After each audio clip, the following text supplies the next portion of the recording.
Veteran and his dog explored the forest until they discovered a hidden tower full of secrets. Prepare yourself for a story that will challenge everything you believe about hidden history and the forests that surround us. This is the remarkable tale of a veteran and his loyal dog who stumbled upon a tower in the Pacific Northwest wilderness that shouldn't exist, holding secrets that powerful people killed to protect. What they found inside that tower revealed a conspiracy stretching back to World War II and forward into our very future. Before we unveil this incredible discovery that changes everything we know about America's hidden infrastructure, please hit that like button, subscribe to our channel, and ring the notification bell. Trust me, you need to hear what happens when a dog's instincts lead to the discovery of a lifetime.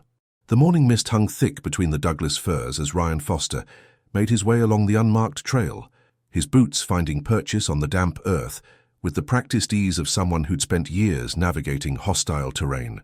His companion, a black Belgian Malinois named Shadow, moved ahead with similar precision, the dog's dark coat making him nearly invisible in the pre-dawn gloom of the Cascade Mountains. They were 40 miles east of Seattle, deep in territory that most hikers never saw, where the trails on maps became suggestions and the forest revealed its older, wilder face. Ryan had been coming to these woods for 2 years now, ever since his medical discharge from the Rangers following his 4th deployment to Afghanistan.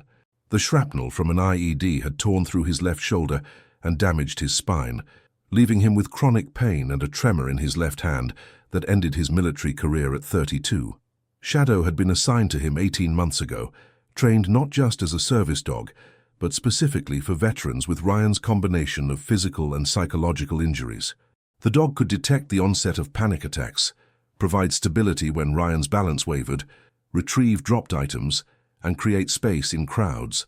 But more than that, Shadow seemed to understand the wilderness therapy that Ryan needed, the way being in the forest calmed the hypervigilance that had kept him alive overseas, but was slowly killing him at home. This morning's hike had begun like hundreds of others. Ryan couldn't sleep. The dreams had been particularly vivid, full of smoke and screaming and the faces of men he'd failed to save, so he'd loaded Shadow into his truck at 3 a.m. and driven to their favorite trailhead, or what had been a trailhead 20 years ago, before budget cuts had closed this section of the national forest to official public access. The signs were still there, faded and tilted, warning about unstable terrain and lack of maintenance, but Ryan preferred it this way. No crowds, no cell service, no one to perform normalcy for. They'd been hiking for 2 hours when Shadow's behavior changed. The dog stopped abruptly on the trail, his ears forward, body rigid with the kind of attention that in Afghanistan had meant danger. Ryan's hand moved instinctively to his hip, where his sidearm would have been, finding only the bear spray he carried now. He scanned the forest, looking for what had caught Shadow's attention.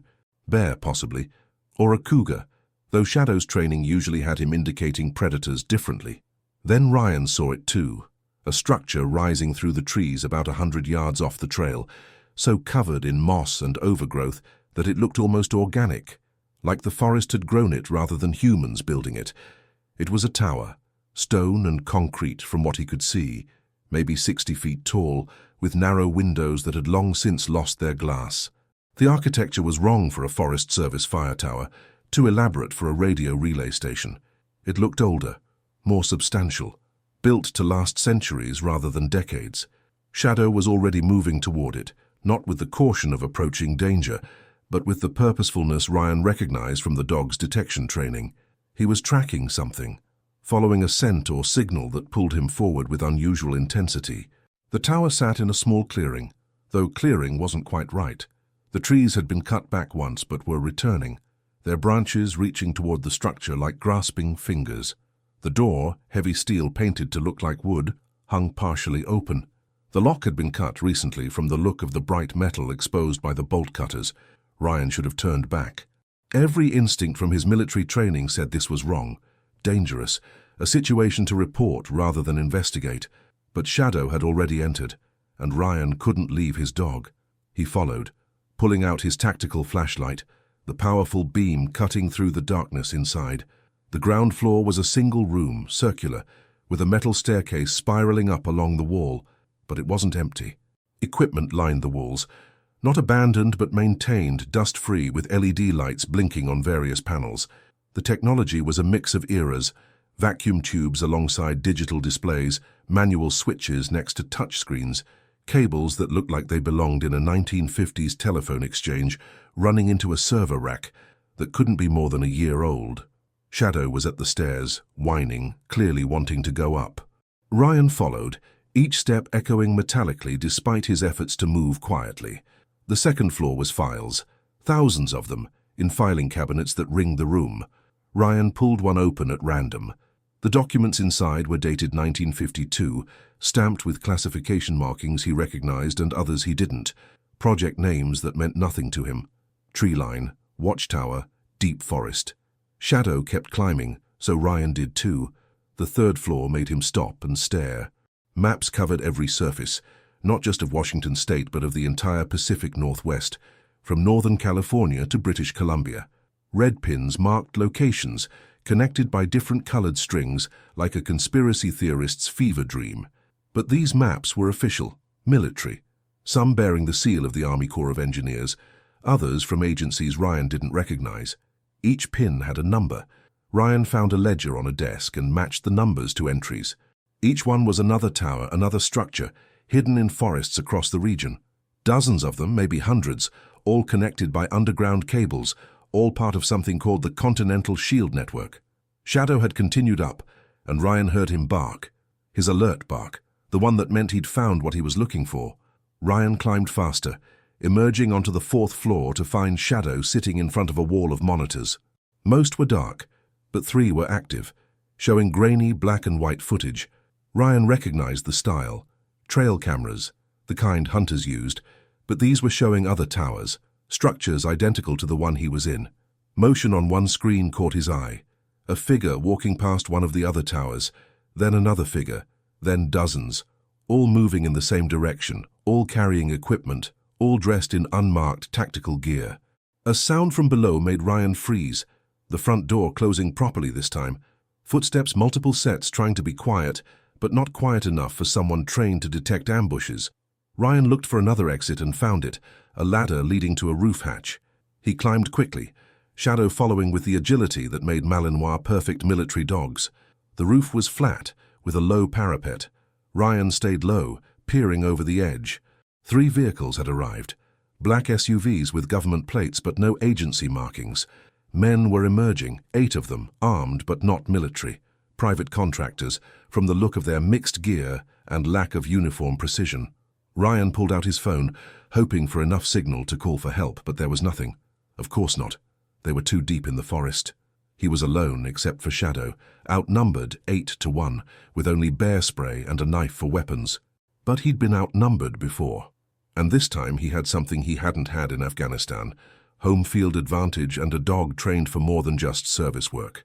He could hear them entering the tower below, voices carrying up through the structure. They were speaking English, but also something else, Russian, no, Romanian. Ryan recognized it from joint operations in Eastern Europe. "The monitoring station's been compromised," one voice said in accented English. "Check all floors. Someone's been here." They'd be on him in minutes. Ryan made a decision that his therapist would definitely not approve of. He gave Shadow a series of hand signals, commands from their military training that he'd never thought he'd use again. The dog's entire demeanor changed, from service animal to weapon, his muscles tensing with readiness. Ryan found what he was looking for, a cable running from the tower to the next tree, probably for power or data. It was thick enough to hold weight. He'd done worse in ranger school. "Search and return," he whispered to Shadow in Dutch, a language they'd trained in that these contractors unlikely knew. The dog disappeared down the hatch, silent as smoke. Ryan heard the commotion start 2 floors down. Shadow creating chaos, knocking things over, staying mobile, impossible to catch. While they were distracted, Ryan rigged a rope from his pack to the cable and started his descent, hand over hand, his damaged shoulder screaming but holding. He'd made it to the tree when he heard Shadow yelp. They'd hit him with something, taser maybe. Ryan's vision went red. You didn't hurt his dog. Not Shadow, who'd kept him alive for 18 months, who'd pulled him back from the edge more times than he could count. Ryan dropped from the tree and circled back to the tower. The men had made a mistake. They'd left only one guard at the vehicles while the others searched. Ryan had been trained by the best in silent elimination. The guard never saw him coming. The man's radio and weapon gave Ryan options. He listened to the chatter. They had Shadow on the third floor, were holding him while they completed their search. They thought whoever had been there was gone. Ryan entered the tower like he'd entered dozens of buildings in Fallujah and Kandahar, swift, silent, violent. The first man never knew what hit him. The second managed a partial shout before Ryan's knife found his throat. By the time the others realized they were under attack, Ryan had recovered Shadow and barricaded them in the equipment room on the ground floor. Shadow was groggy but moving, the taser's effects wearing off. Ryan checked him quickly. No serious injuries, just pissed off, which made 2 of them. The remaining 5 contractors had regrouped, were calling for backup. Ryan heard them mention something about Protocol 7 and sterilization procedures. They were going to destroy the tower, eliminate all evidence, including him and Shadow. But Ryan had noticed something they hadn't. The equipment in this room wasn't just monitoring stations. It was a communication hub, and it was still active. He started flipping switches, turning dials, following cable connections until he found what he was looking for, a hard line to somewhere else, somewhere outside the forest. The first connection was to another tower, abandoned from the chatter. The second was to what sounded like a corporate office. But the third, "Hello, who is this? This is a restricted channel." The voice was military, American, with the clipped tones of someone used to giving orders. "This is Sergeant First Class Ryan Foster, 75th Ranger Regiment, retired. I'm at a tower in the Cascades. Coordinates—" Ryan rattled off their position from the GPS unit on the wall. "Under attack by unknown hostiles. Request immediate assistance." There was a pause. "Sergeant Foster, that location is— How did you find it?" "My dog found it, sir. There are at least 5 hostiles, more coming. They mentioned sterilization procedures." Jesus Christ. "Okay, Foster, listen carefully. That tower is part of a classified network. The men attacking you are not authorized to be there. Hold your position. Help is 20 minutes out." "Roger that." But 20 minutes was a long time in combat. The contractors had explosives. Ryan could hear them placing charges. They were going to blow the tower whether he was in it or not. Ryan found what he needed in a storage locker. Flares, emergency supplies from when this place had been officially manned. He had Shadow stay low while he created a distraction, firing flares out the narrow windows, creating smoke and confusion. In the chaos, he and Shadow slipped out, but not to run. Ryan had learned in Afghanistan that sometimes the best defense was an unexpected offense. He hunted them through the forest, using skills he'd thought he'd never need again. Shadow, recovered from the taser, helped, his black coat invisible in the shadows between trees. One by one, Ryan took them down, non-lethally when possible, but these men had hurt his dog, and mercy was negotiable.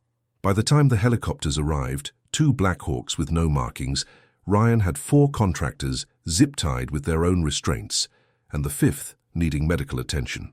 The charges had been disarmed, the tower saved. The man who stepped out of the lead helicopter was everything Ryan expected from his voice.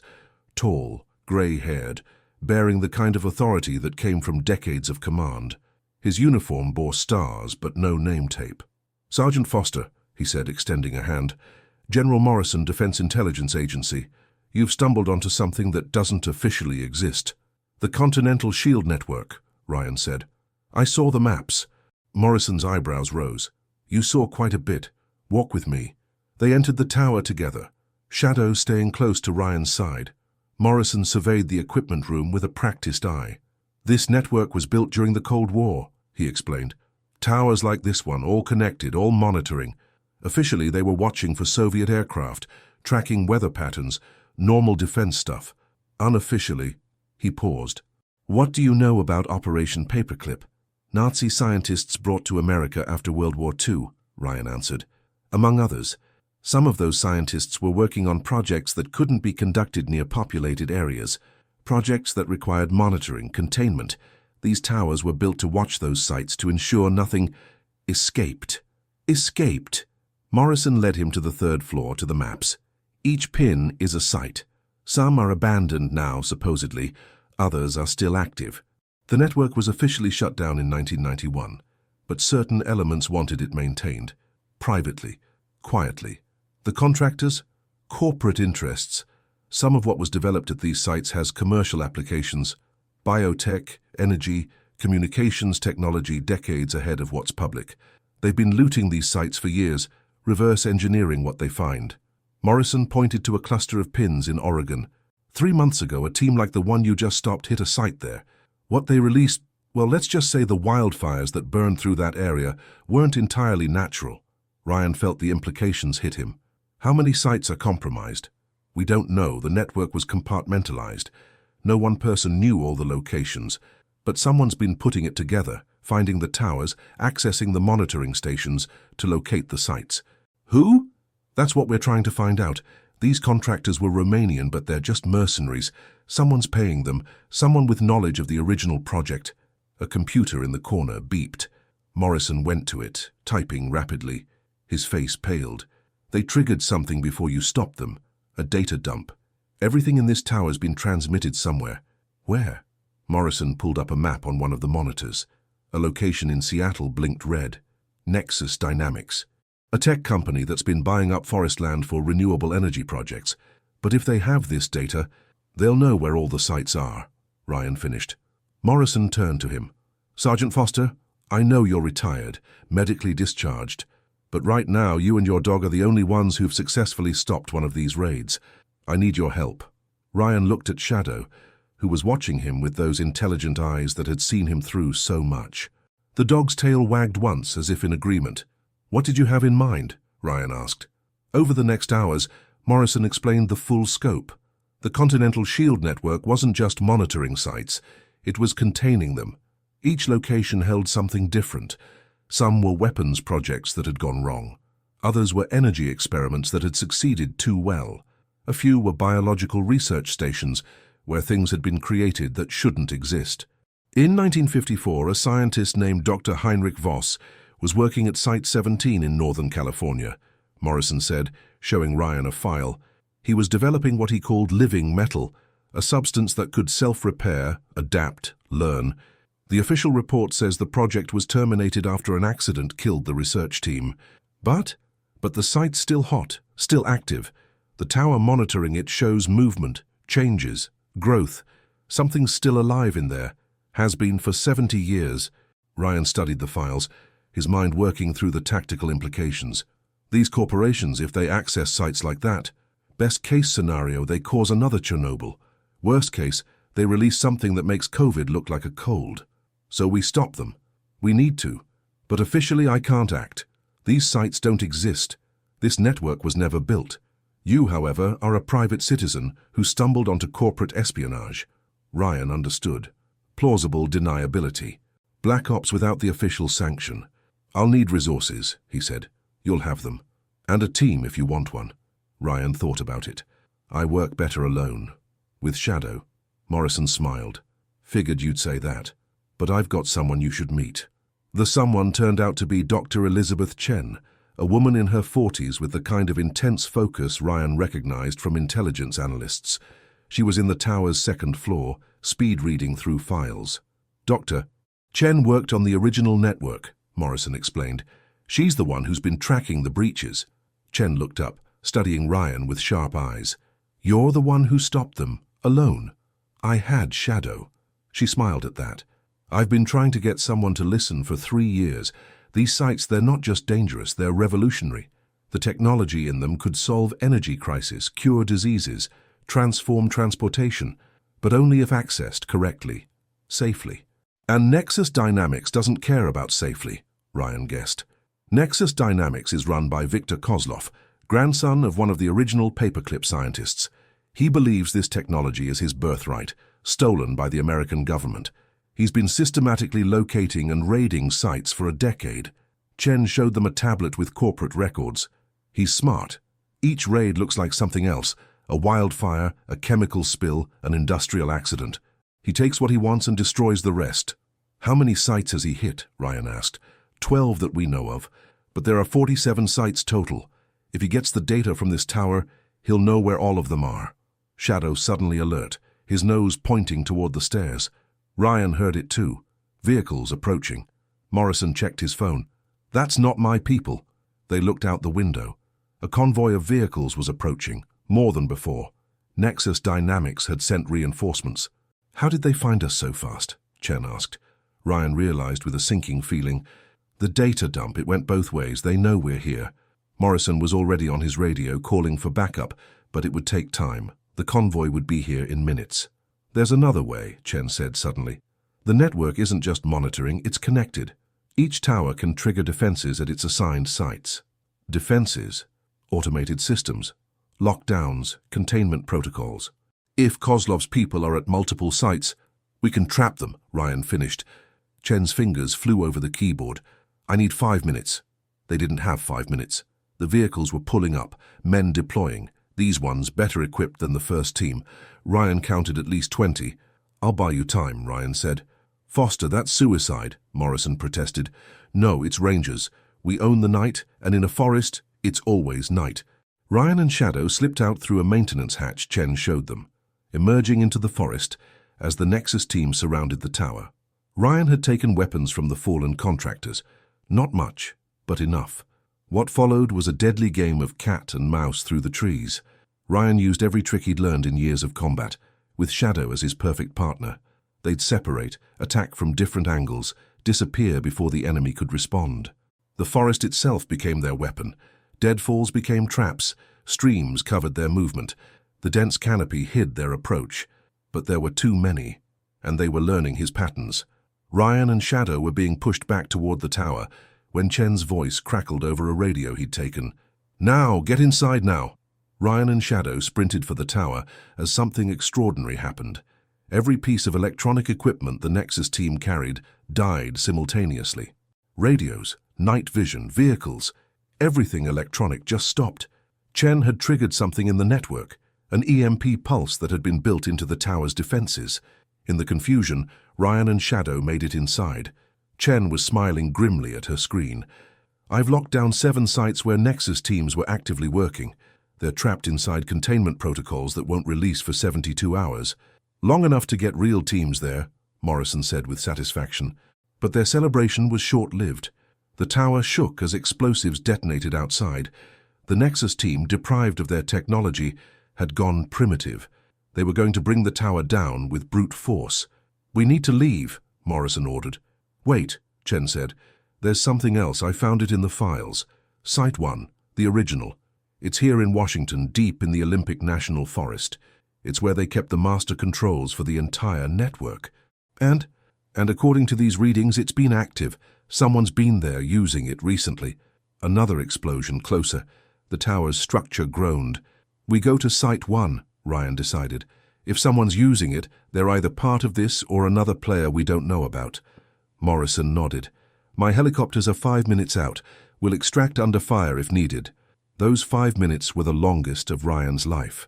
The Nexus team had brought up heavy weapons, were systematically destroying the tower's supports. Chen worked frantically, downloading everything she could to portable drives. Shadow stayed calm despite the chaos, his training keeping him focused. The helicopters arrived with their own fireworks, door gunners laying down suppressing fire that sent the Nexus team scrambling for cover. Ryan, Shadow, Chen, and Morrison made it aboard just as the tower began its final collapse. As they flew over the forest, Ryan looked back at the destroyed tower. One node of the network gone, but dozens remained. And somewhere out there, at Site 1, answers waited. What do you think we'll find? Chen asked. Ryan didn't answer immediately. He was thinking about the files he'd seen, the projects that had been hidden for decades. Weapons, yes, but also wonders. Technology that could transform the world. Hidden because humans hadn't been ready for it. I think, he said finally, we'll find out why this was all kept secret, and whether it should stay that way. The helicopter banked toward the Olympic Peninsula, toward mysteries that had been buried since before Ryan was born. Shadow pressed against his leg, a comforting presence. Whatever they found, they'd face it together. The Olympic National Forest was a different world from the Cascades. Here, the trees were giants, old-growth timber that had never seen a chainsaw. The canopy was so thick that noon looked like twilight at ground level. Chen guided them using coordinates from the tower's files, leading them deep into areas that weren't on any civilian maps. There, she said finally, pointing at her tablet. 2 clicks northeast. They'd transferred to a smaller helicopter that could land in tighter spaces. Just Morrison, Chen, Ryan, Shadow, and a small security team. The landing zone was a natural clearing that looked natural until you noticed the patterns. Trees growing in perfect circles, as if something underneath had affected their growth. The entrance to Site 1 wasn't hidden like the tower.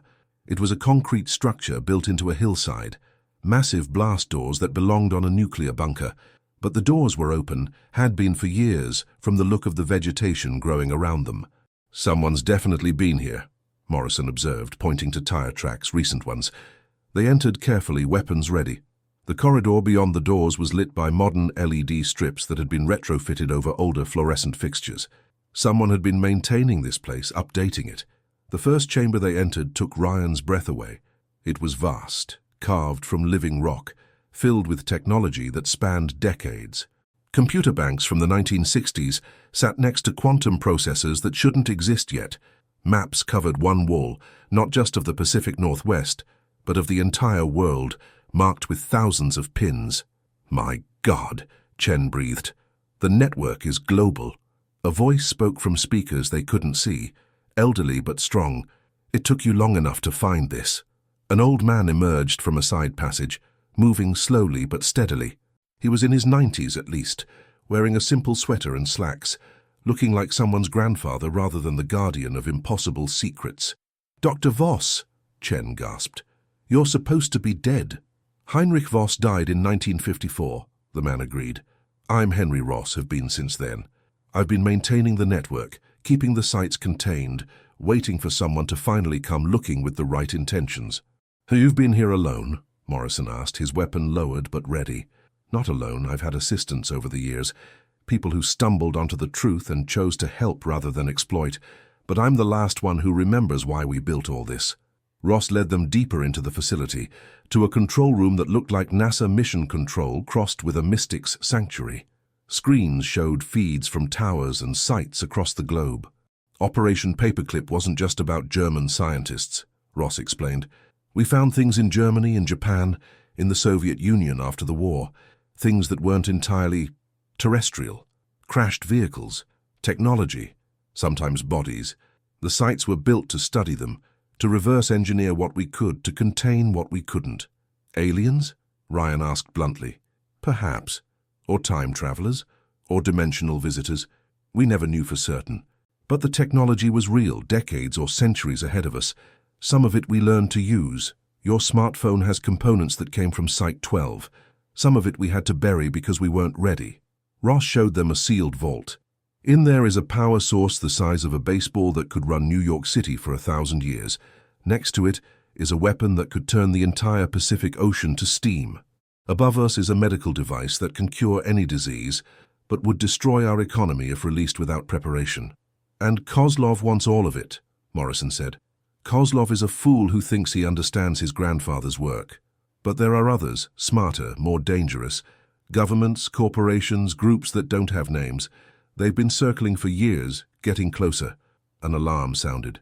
Ross checked his monitors, his face paling. "They're here. Kozlov himself with a small army. They must have tracked you." On the screens, vehicles and helicopters converged on Site 1. Dozens of armed mercenaries, heavy equipment, even a tank. "We're trapped," Morrison said, already on his radio, calling for reinforcement that wouldn't arrive in time. "No," Ross said. "We're exactly where we need to be. This site isn't just a monitoring station, it's the kill switch for the entire network." "Kill switch?" "If activated, it will destroy every site simultaneously. Vaporize the technology, seal the locations, end the threat forever. But also destroy miracles that could save millions," Chen protested. "Yes, that's the choice. That's always been the choice. Are humans ready for this power?" Another alarm. Some of Kozlov's men had found an alternate entrance, were already inside the facility. "We need to decide now," Ross said, his hand hovering over a panel with a single red button protected by a glass cover. Ryan looked at Shadow, who was watching him with those knowing eyes. The dog had led him here to this moment, this choice. Not just the tactical decision of the moment, but the moral one that would affect millions. "There's another option," Ryan said suddenly. "Chen, you said the network is connected, can trigger defenses at all sites. Can it do more?" Chen's fingers flew over a keyboard. "Theoretically, yes. We could activate everything at once. Every containment, every lockdown, every defensive system. Sealing everyone out? For how long?" Morrison asked. "I could set it for 50 years? 100? Long enough for humanity to mature, to be ready? Gunfire echoed through the facility. Kozlov's men had engaged Morrison's security team. Or, Ryan said, we make it conditional. Everyone looked at him. The sites reveal themselves slowly, based on triggers. When humanity solves climate change, one set opens. When we end war, another. Make the technology a reward for evolution, not a gift to the undeserving. Ross smiled. You're thinking like the original designers. They built that capacity in, hoping someone would be wise enough to use it. Can you do it? Morrison asked Chen. Give me 10 minutes. You have 5. What followed was the longest 5 minutes of Ryan's life. Morrison's security team fell back step by step, trading space for time. Ryan and Shadow took position at a choke point, holding off probes while Chen worked frantically, and Ross provided guidance from decades of experience. Kozlov himself appeared, standing behind his mercenaries. He was younger than Ryan expected, maybe 40, with the kind of cold intelligence that made him more dangerous than any thug. "Dr. Ross," he called out. "Or should I say Dr. Voss? My grandfather spoke of you, said you were brilliant but cowardly, hiding miracles from humanity. Your grandfather was a Nazi who thought humanity existed to serve the superior few," Ross replied. "I've spent 70 years making sure his poison didn't spread. Progress requires sacrifice. The technology in these sites could transform our species." "Into what? Your slaves? Your weapons?" The firefight intensified. Morrison's team was down to 3, including Ryan. Shadow had been sent to protect Chen, the dog understanding that she was the priority. "Done!" Chen shouted. "Initiating Protocol 77 Alpha." Every screen in the facility lit up simultaneously. Around the world, at every site, every tower, systems that had slept for decades came online. Not to destroy, but to protect, to preserve, to wait. Kozlov realized what was happening. "Stop them!" he screamed. His men surged forward, but it was too late. Chen hit the final key. The change was immediate and absolute. Every piece of advanced technology in the facility simply stopped working. Not destroyed, but dormant, waiting. The lights went out, replaced by emergency chemical glows. Weapons became clubs, electronic locks became manual barriers. In the dim light, Ryan heard Kozlov screaming in frustration, 70 years of his family's planning undone in an instant. But there was something else. A humming growing louder. Ryan recognized it from Chen's earlier EMP pulse, but stronger, building to something more. "Everyone down!" Ross shouted. The pulse, when it came, was visible, a sphere of blue light expanding from Site 1, passing through everything, everyone.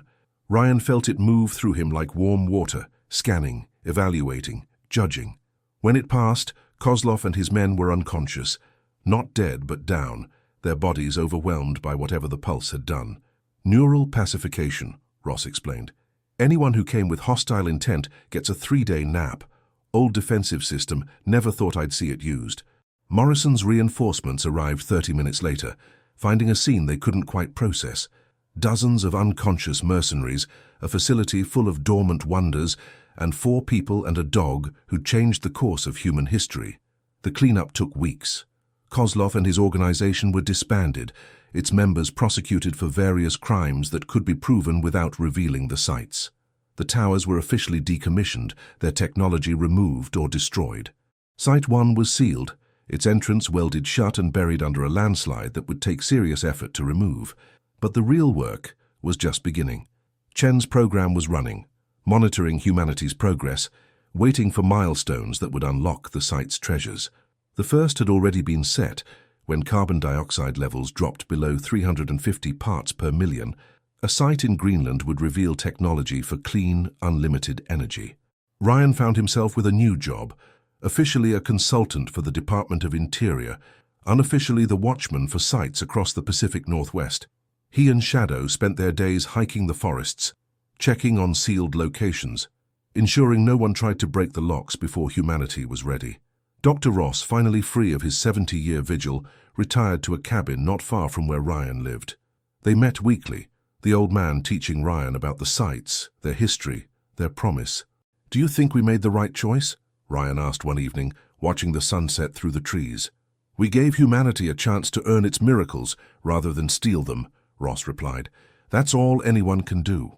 Shadow, lying between them, wagged his tail in agreement. 6 months later, Ryan and Shadow were checking on a site in Northern California when his satellite phone rang. It was Chen, excited.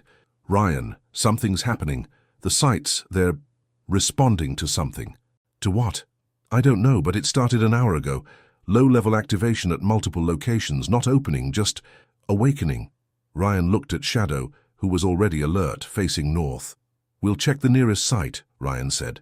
They drove through the night, arriving at Site 17, the one Ross had mentioned with the living metal. The entrance was still sealed, but something had changed. The metal door, which had been cold and dead for decades, was warm to the touch. And there was a sound barely audible, like breathing. Shadow approached the door, sniffed it, then did something he'd never done before. He howled, long and low, a sound that seemed to echo from inside the site, and something howled back. Ryan called Chen immediately. "The sites aren't just technological repositories, there's something alive in them." "Alive? That's impossible. The sites were sealed in the 1950s. "Chen, I'm telling you, something in Site 17 just responded to Shadow." There was a long pause. "I'm looking at the readings now, Ryan. Every site with biological components is showing similar activation. Whatever's in them has been dormant, but it's waking up. Why now? I don't know. But Ross might." They found Ross at his cabin, not surprised but concerned. "I was afraid of this," he said. "Some of the experiments weren't just about technology. They were about evolution, about creating life that could survive anything, adapt to anything.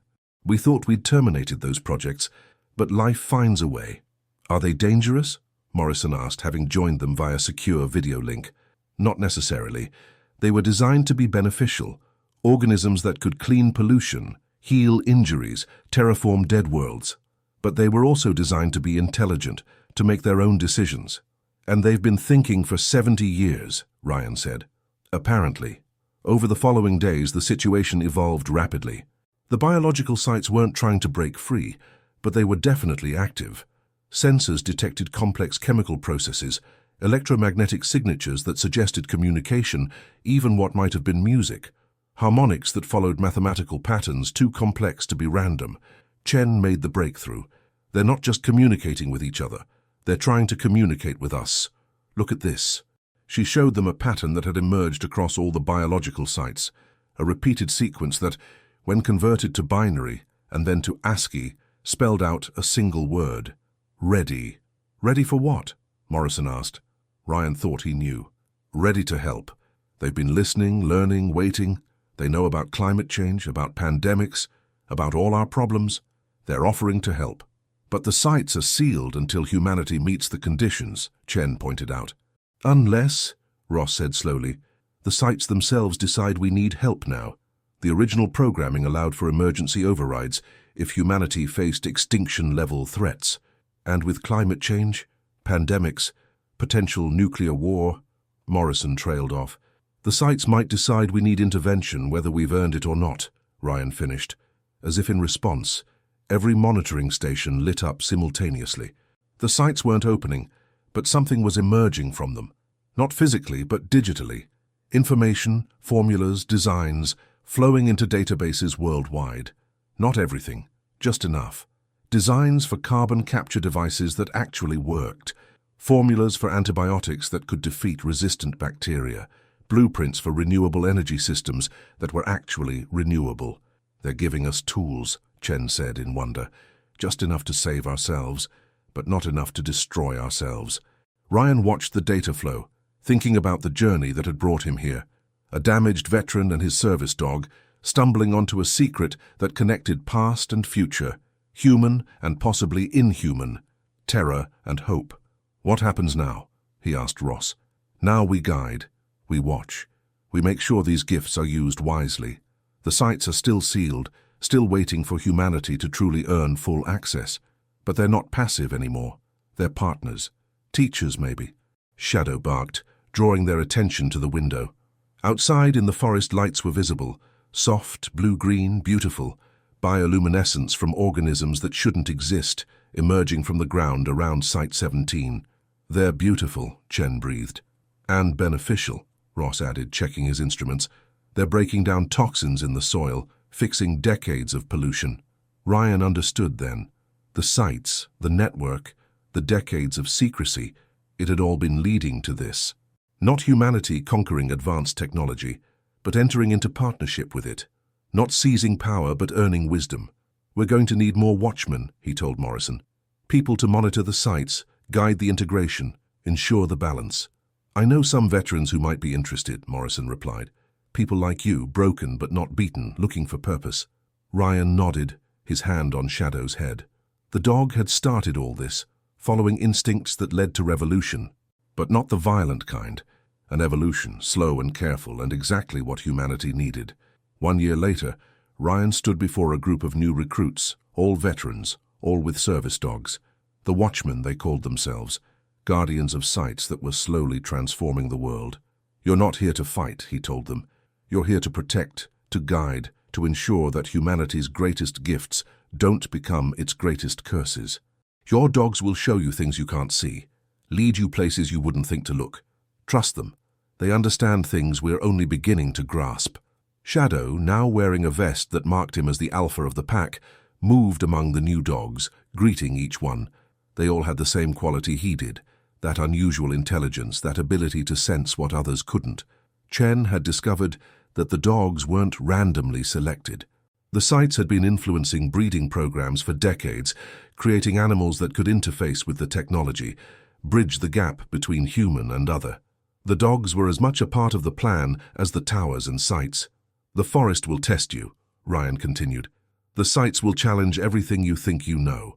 But if you listen, if you're willing to learn, you'll become part of something extraordinary. After the briefing, Ryan and Shadow walked to their favorite overlook, where they could see Mount Rainier in the distance. The mountain looked different now, cleaner somehow. The organisms from the sites were spreading, slowly, carefully, healing decades of damage. His phone buzzed. Chen with an update. Ryan, something new. Site 7 is requesting direct communication. Requesting? It's displaying a message. We would like to talk to the one who chose wisdom over power. Ryan looked at Shadow, who was already standing ready for another adventure. On our way, he told Chen. As they drove towards Site 7, Ryan thought about the tower that had started it all, now rubble in the forest. But its destruction had led to something better. Not the hoarding of secrets, but their careful revelation. Not the seizing of power, but the earning of partnership. The road ahead was uncertain. Humanity might still fail the tests, might prove unworthy of the gifts being offered. But for the first time since his injury, since the war, since everything fell apart, Ryan had hope. Shadow barked, his tail wagging, sensing his human's optimism. The future was coming, ready or not. But with the Watchmen standing guard, with the sites as teachers rather than treasures, humanity might just survive its adolescence and grow into something worthy of the stars. The forest held its secrets still, but now those secrets had guardians who understood that sometimes the greatest strength was knowing when not to use power, the greatest wisdom was knowing when to wait, and the greatest courage was choosing partnership over dominion. Site 7 waited ahead, with questions that would need answers and challenges that would need courage. But Ryan had Shadow, had purpose, had hope. It was enough. It was everything. If this incredible story has changed how you see the hidden places in our world, if you believe there are secrets in our forests worth protecting rather than exploiting, please hit that like button and subscribe to our channel. Share this story with others who need to know that sometimes our dogs see what we cannot, that broken veterans can become humanity's greatest guardians, and that the most powerful choice is often to wait for wisdom rather than seize power. Thank you for joining us on this extraordinary journey into the forests that hide our future. And remember, the next time your dog leads you off the trail, follow. You never know what secrets they might reveal.